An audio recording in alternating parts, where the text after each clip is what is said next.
Good afternoon, ladies and gentlemen. My name is Andrew Harding. I stand in front of you today not as a politician or a war veteran or anyone of real importance. I stand here today as a fellow American citizen who has been awakened to the deception of our once great government. And the truth of the matter, folks, is that we are in real danger of losing our republic.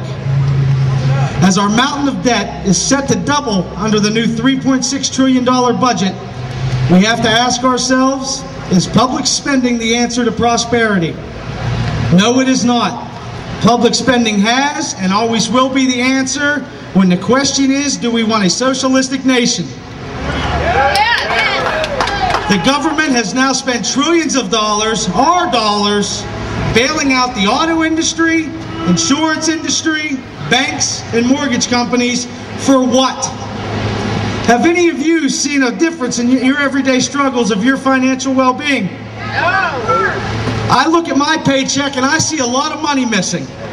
I see a lot of my money being stolen from me to ensure that government officials can continue paving this road to destruction while I struggle to feed my children.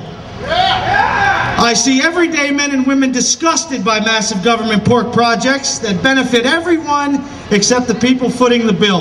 Yes. Not only is our income taxed, but with what little money we are left with is also taxed. Think about it. When you fill up your gas tank, you pay tax. When you pay your mortgage, you pay tax. When you pay your utility bills, you pay tax. In fact, you pay a tax just for the privilege of working and paying taxes. Yeah. This is insane and completely against the goal of our founders. How are future generations expected to succeed when as soon as they are born they are saddled with $30,000 of debt? What kind of country are we leaving for them? Will they be forced into modern-day slavery due to the mistakes of our representation in Washington? I say no. I say enough is enough. I demand a future for my children, and I demand that I be allowed to take my hard-earned wages and spend them however I see fit. If the Obama administration wants to stimulate the economy, they must break the chains of bondage put on by excessive taxation and let the American people pursue their happiness as they see fit. Do not put the burden of overseas abortions on the American people. Do not put the burden of a greedy businessman that cannot properly run his business on the American people. I own and operate a small business. If I fail, is anyone going to save me? No. No, they're not. And that's the way it was meant to be. No company should be too big to fail.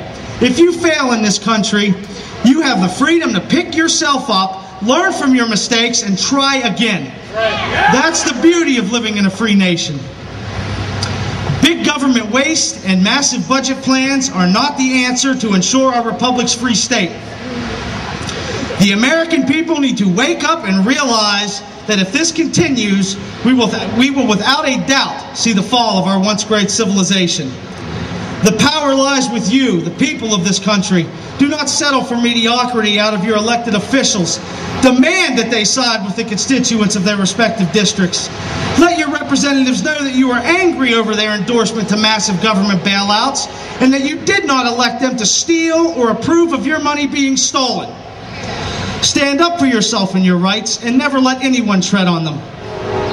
Remember that elected officials work for and are paid by you. So on this day, tax day in America, we must ask ourselves, what would our founders have done?